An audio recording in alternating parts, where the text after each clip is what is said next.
Vistam-se com toda a armadura de Deus, para poderem ficar firmes contra as ciladas do diabo. Porque a nossa luta não é contra o sangue e a carne, mas contra os principados e as potestades, contra os dominadores deste mundo tenebroso, contra as forças espirituais do mal, nas regiões celestiais. Por isso, peguem toda a armadura de Deus, para que vocês possam resistir no dia mau e depois de terem vencido tudo, permanecer inabaláveis. Todo cristão deve entrar na guerra contra o pecado. Mas o que é pecado? Todo aquele que pratica o pecado também transgride a lei, porque o pecado é a transgressão da lei. Quem não é cristão, ou seja, quem é inimigo de Cristo odeia a lei de Deus. Por que ele odeia a lei de Deus? Porque a lei reprova seus pecados.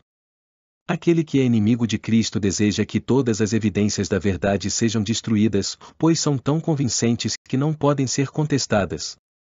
Os inimigos de Cristo dizem, fora com a lei de Deus, pela mesma razão que os judeus, ao condenar Jesus Cristo, clamaram, fora com este homem.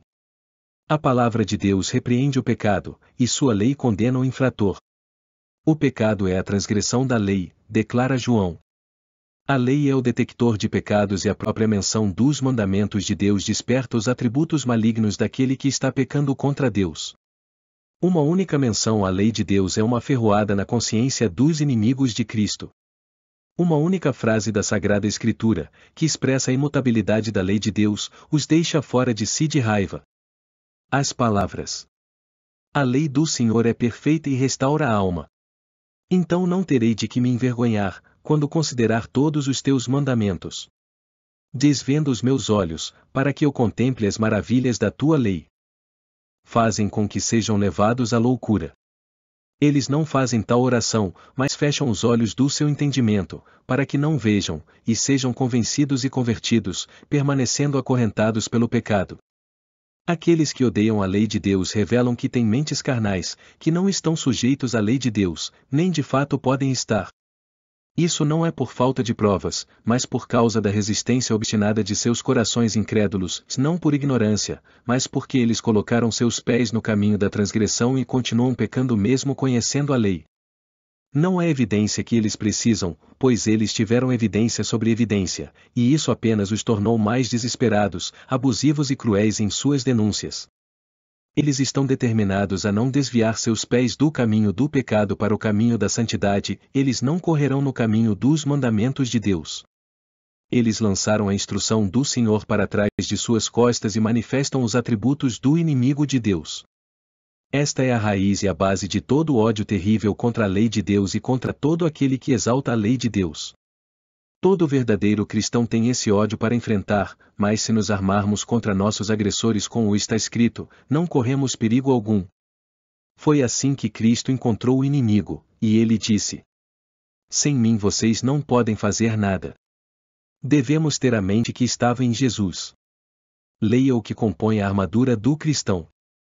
Pegue esta armadura e vista-a, confiando em Deus para lhe dar a vitória. Quando o Senhor Jesus veio a este mundo, ele colocou inimizade entre a semente da mulher e a serpente. Mas não há inimizade entre Satanás e os inimigos de Cristo. Eles, os que rejeitam a palavra de correção, e Satanás, são amigos uns dos outros. Ambos, por apostasia, são maus, e onde quer que haja mal, sem disposição para se arrepender, eles sempre vão se aliar a Satanás contra Deus. Eles se unem em uma luta desesperada para destruir o grande padrão de justiça de Deus que é a lei de Deus. Havia um vínculo de simpatia entre os anjos caídos e Satanás. Satanás fez dos anjos caídos seus aliados no esforço de tirar Deus do trono e abolir sua lei. A obra de Satanás em nosso mundo hoje é destruir a imagem moral de Deus no homem, anulando a lei de Deus. E os inimigos de Cristo são inspirados pelas intenções de Satanás. Ao rejeitar o grande padrão do caráter de Deus, Satanás pode depravar a natureza humana e ganhar homens e mulheres para seu padrão. Como Satanás faz isso? Na palavra de Deus está escrito: onde não há lei, também não há transgressão. Anulando a lei de Deus nas mentes das pessoas, o pecado, que é a transgressão da lei de Deus, deixa de ser odioso e passa a ser agradável. Então, Satanás observa o mundo professamente cristão, enquanto eles fazem com sinceridade o mesmo trabalho que ele está fazendo, isto é, transgridem a lei de Deus e vivem uma vida em pecado e ainda esperam receber a recompensa da salvação. Enquanto os verdadeiros cristãos odeiam o pecado, os falsos cristãos amam o pecado, não querem se arrepender do pecado e odeiam fazer a vontade de Deus. E qual é a vontade de Deus?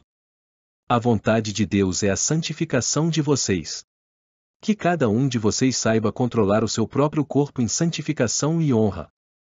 Pois Deus não nos chamou para a impureza, e sim para a santificação. Portanto, quem rejeita estas coisas não rejeita uma pessoa, mas rejeita Deus, que também dá o seu Espírito Santo a vocês. Como filhos obedientes, não vivam conforme as paixões que vocês tinham anteriormente, quando ainda estavam na ignorância. Pelo contrário, assim como é santo aquele que os chamou, sejam santos vocês também em tudo o que fizerem, porque está escrito: sejam santos, porque eu sou santo. Busquem a santificação, sem a qual ninguém verá o Senhor. À medida que os servos de Deus se esforçam para lutar contra o inimigo de Deus, Cristo deve ser para cada um deles um salvador pessoal. Cada um deve experimentar sua graça perdoadora. E somente essa graça perdoadora é capaz de libertá-lo das correntes do pecado, pois ele, Jesus, se manifestou para tirar os pecados, e nele não existe pecado. Todo aquele que permanece nele não vive pecando, todo aquele que vive pecando não o viu, nem o conheceu. Ou seja, o verdadeiro cristão aceita o poder de Cristo de libertá-lo do pecado. Ele não vive pecando. Ele busca a santificação constantemente, porque a santificação está em Cristo. Em Cristo não há pecado. Cristo veio a este mundo como homem e nos deu o exemplo de como ter a vitória sobre o pecado. Porque aquilo que a lei não podia fazer, por causa da fraqueza da carne, isso Deus fez, enviando o seu próprio Filho em semelhança de carne pecaminosa e no que diz respeito ao pecado. E assim Deus condenou o pecado na carne, a fim de que a exigência da lei se cumprisse em nós, que não vivemos segundo a carne, mas segundo o Espírito. Os que vivem segundo a carne se inclinam para as coisas da carne, mas os que vivem segundo o Espírito se inclinam para as coisas do Espírito. Pois a inclinação da carne é morte, mas a do Espírito é vida e paz. Porque a inclinação da carne é inimizade contra Deus, pois não está sujeita à lei de Deus, nem mesmo pode estar. Portanto, os que estão na carne não podem agradar a Deus. Vocês, porém, não estão na carne, mas no Espírito, se de fato o Espírito de Deus habita em vocês. E, se alguém não tem o Espírito de Cristo, esse tal não é dele. Se, porém, Cristo está em vocês, o corpo, na verdade, está morto por causa do pecado, mas o Espírito é vida, por causa da justiça. Pois todos os que são guiados pelo Espírito de Deus são filhos de Deus. Ora, tendo Cristo sofrido na carne, estejam também vocês armados do mesmo pensamento. Pois aquele que sofreu na carne rompeu com o pecado, para que, no tempo que lhes resta na carne, vocês não vivam mais de acordo com as paixões humanas, mas segundo a vontade de Deus. E, assim, todo o Israel espiritual será salvo, como está escrito: o libertador virá de Sião e afastará de Jacó as impiedades. Esta é a minha aliança com eles, quando eu tirar os seus pecados. Cristo é a fonte da nossa vida, a fonte da nossa imortalidade. Ele é a árvore da vida, e a todos que vêm a ele dá vida espiritual sobre o pecado. Quando Cristo vier em glória, ele não virá para tirar o pecado de nós como muitos pensam. Ele virá para dar a vida eterna a todos os que, nesta vida, venceram o pecado por terem confiado no poder de Cristo. Pois está escrito: assim também Cristo, tendo se oferecido uma vez por todas para tirar os pecados de muitos, aparecerá segunda vez, não para tirar pecados, mas para salvar aqueles que esperam por ele. Os que esperam por ele são aqueles que, nesta vida, alimentam-se de Cristo. São aqueles que vivem, não as suas próprias vidas, mas vivem a vida de Cristo neles. Jesus disse: eu sou o pão da vida. Quem vem a mim jamais terá fome, e quem crê em mim jamais terá sede. Porque eu desci do céu, não para fazer a minha própria vontade, mas a vontade daquele que me enviou. A vontade de meu Pai é que todo aquele que vir o Filho e nele crer tenha vida eterna. Cristo também fala da relação existente entre ele e seus seguidores, sob o símbolo da videira e seus ramos. Eu sou a videira verdadeira, e o meu Pai é o lavrador. Permaneçam em mim, e eu permanecerei em vocês.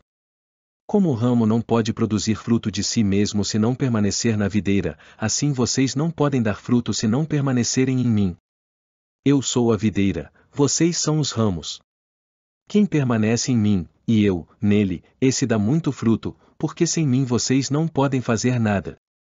Se alguém não permanecer em mim, será lançado fora, à semelhança do ramo, e secará, e o apanham, lançam no fogo e o queimam. Se permanecerem em mim, e as minhas palavras permanecerem em vocês, pedirão o que quiserem, e lhes será feito. Nisto é glorificado o meu Pai, em que vocês deem muito fruto, e assim mostrarão que são meus discípulos. Como o Pai me amou, também eu amei vocês, permaneçam no meu amor. Se vocês guardarem os meus mandamentos, permanecerão no meu amor, assim como também eu tenho guardado os mandamentos de meu Pai e no seu amor permaneço. Jesus está convidando você a se tornar um ramo da videira viva. Ele está chamando você para se conectar com Ele, para que em sua força você possa cumprir seus mandamentos. Deus o ama e quer que você se sente a seus pés e aprenda com Ele. Não é o trabalho que torna uma pessoa excluída da presença de Deus. É o pecado. Adão, puro e inocente, e recém-saído da mão de Deus, recebeu seu trabalho. Este trabalho não o degradou. Enquanto estava envolvido em seu trabalho designado, ele nunca pensou em se esconder de Deus, mas respondeu assim que ouviu seus passos no jardim, e se apressou para encurtar a distância entre ele e seu Criador. Que preciosas comunicações ele teve com Deus! Mas depois que pecou, ele temeu que cada som fosse o passo de Deus. Ele não queria ver Deus, e quando o ouviu chegando, ele não se apressou para encontrá-lo, mas se escondeu. E o Senhor Deus chamou o homem e lhe perguntou: onde você está? Ele respondeu: ouvi a tua voz no jardim, e, porque estava nu, tive medo, e me escondi. Deus perguntou: quem lhe disse que você estava nu? Você comeu da árvore da qual ordenei que não comesse? Esta foi a razão. Ele havia quebrado o mandamento de Deus, e a luz da justiça que o envolvia como uma vestimenta havia desaparecido, deixando-o nu, e ele estava com medo de encontrar Deus. O pecado é a única nudez, a única degradação, a única desonra que podemos conhecer, é a única coisa que nos fará ter medo de encontrar Deus. Depois de transgredir os mandamentos de Deus, o homem foi excluído da árvore da vida, pois ao comer dela, ele apenas prolongaria uma vida de pecado. Mas Cristo prometeu: ao vencedor, darei o direito de se alimentar da árvore da vida, que se encontra no meio do paraíso de Deus. Abençoados são aqueles que praticam seus mandamentos, para que eles tenham direito à árvore da vida, e possam adentrar pelos portões da cidade. Deus enviou Cristo ao mundo para libertar os homens do pecado. O pecador tem o privilégio de reconhecer Cristo como seu irmão divino e que deve ser adorado, mas esse relacionamento não pode ser reivindicado enquanto ele continuar a acariciar o pecado. Se você lançar seu fardo sobre Cristo, o portador do pecado, ele removerá seus pecados e irradiará sua mente com os raios brilhantes de sua justiça. Então você não mais considerará as exigências de Deus como espinhos e sarças que perfuram a carne. Quando você considerar cuidadosamente os mandamentos de Deus, quando contemplar Deus em Jesus Cristo, você se afastará dos enganos de Satanás. Você reconhecerá a verdade que santifica o receptor, e uma mudança maravilhosa será operada em você. A religião não consiste em observar meras formas. A religião deve ser convicção, profunda e penetrante, crucificando a carne. Assim como o sangue circula pelo corpo em uma corrente vitalizante, Cristo deve ser recebido no coração. O que aproveitará qualquer pessoa a menos que Cristo seja recebido no coração pela fé? De todos os que assim o recebem, a palavra declara: a eles deu o poder de se tornarem filhos de Deus, sim, aos que creem em seu nome. Os mandamentos de Deus não são as teorias e máximas secas que crescem no tronco do farisaísmo. Cada jtil da lei de Deus é uma garantia de perfeito descanso e segurança na obediência. Se você obedecer a esses mandamentos, encontrará, em cada especificação, uma promessa mais preciosa. Tome Jesus como seu parceiro. Peça a Ele ajuda para guardar a lei de Deus. Ele será para você uma salvaguarda e conselheiro, um guia que nunca o enganará. Em vez de buscar a Cristo, a fonte do poder para vencer o pecado, muitos confiam em palavras mentirosas que não servem para nada. Está escrito: eis que vocês confiam em palavras mentirosas, que não servem para nada. O que é isso? Vocês roubam, matam, cometem adultério e juram falsamente, queimam incenso a Baal e seguem outros deuses que vocês não conheciam no passado, e depois vêm e se põem diante de mim neste templo que se chama pelo meu nome, e dizem: estamos salvos. Sim, só para continuarem a praticar essas abominações.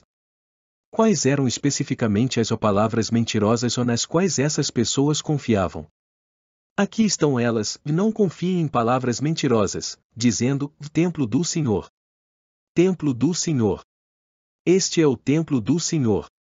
Assim, fica perfeitamente claro que o povo, embora passando pelas formas de adoração e do serviço do templo, passava por tudo isso meramente como formas, perdendo completamente o propósito do templo e seus serviços, que era unicamente que Deus pudesse reformar e tornar santas as vidas do povo por sua habitação neles individualmente. E perdendo tudo isso, a maldade de seus próprios corações apenas se manifestava cada vez mais. Por esta razão, todos os seus sacrifícios, adoração e orações eram apenas zombaria e barulho, enquanto seus corações e vidas não eram reformados e profanos. Em vez de permitir que o grande propósito de Deus para o templo e seus serviços fossem cumpridos em si mesmos, o povo perverteu completamente esse propósito. Em vez de permitir que o templo e seus serviços que Deus em sua misericórdia havia plantado entre eles, os ensinasse como ele em verdade habitaria entre eles habitando em seus corações e santificando suas vidas, eles excluíram todo esse verdadeiro propósito do templo e seus serviços e perverteram tudo para o propósito completamente falso de sancionar a mais grosseira maldade e encobrir a mais profunda e obscura impiedade. O falso cristão não busca a santificação em Cristo Jesus. Ele não tem fé que em Cristo há poder para tirar todos os seus pecados. Ele usa a vida religiosa como manto para encobrir seus pecados. Aquele que não tem fé suficiente em Cristo para acreditar que ele pode impedi-lo de pecar, não tem a fé que lhe dará entrada no reino de Deus. E quem foram os que ouviram e, mesmo assim, se rebelaram? Não foram todos os que saíram do Egito por meio de Moisés? E contra quem Deus se indignou durante 40 anos? Não foi contra os que pecaram, cujos cadáveres caíram no deserto? E a quem jurou que não entrariam no seu descanso, senão aos que foram desobedientes? Assim, vemos que não puderam entrar por causa da incredulidade. Não há armadura segura para o cristão na guerra contra o pecado senão a verdade. Precisamos ter certeza de que estamos do lado de Cristo na guerra que está acontecendo nesta terra. A verdade deve se tornar nossa propriedade pessoal, uma parte de nós mesmos, se quisermos lutar corajosamente a boa luta da fé. Se a verdade de Cristo for estimada como um princípio permanente, ela nos vigiará e enviará um alarme se o perigo ameaçar, convocando-nos à ação contra todo inimigo. Mas nenhum poder senão a verdade firme e pura, pode nos manter leais a Deus. A verdade simples de Deus, como está em Jesus, trazida para a vida prática, elevará e refinará, mas se não estiver enraizada no coração, não podemos resistir ao pecado. Somente a graça de nosso Senhor Jesus Cristo pode nos tornar firmes aos princípios verdadeiros e nos manter assim.